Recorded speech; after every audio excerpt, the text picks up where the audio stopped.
আসসালামু আলাইকুম প্রিয় ভাই বোনেরা, কেমন আছেন? এই যে দেখতে পাচ্ছেন আমি পেঁপে দিয়ে দুধ ভাত খাচ্ছি। দুধের ক্যালসিয়াম পুষ্টি পূরণ হবে এবং পেঁপের ভিটামিন গুণাগুণ পূরণ হবে, সাথে ভাতও খাচ্ছি। আমার সর্দি জ্বর এত লাগছে, এত হয়েছে যে সর্দি, মুখে কোনো রুচি নাই, গলা বসে গেছে, কাশতে কাশতে একদম দম বন্ধ হয়ে আসে।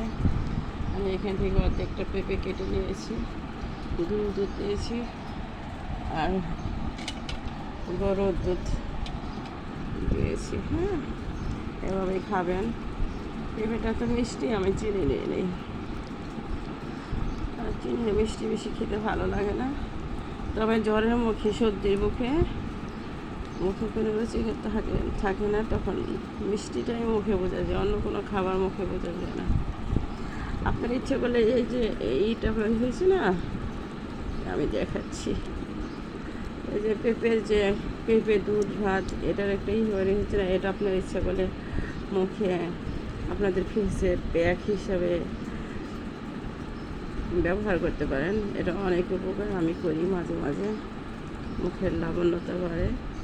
তো হচ্ছে এখানে দেখা যাচ্ছে ভাত, মানে প্লেট করতে আসলে ভাত কম, পেঁপে বেশি। হ্যাঁ,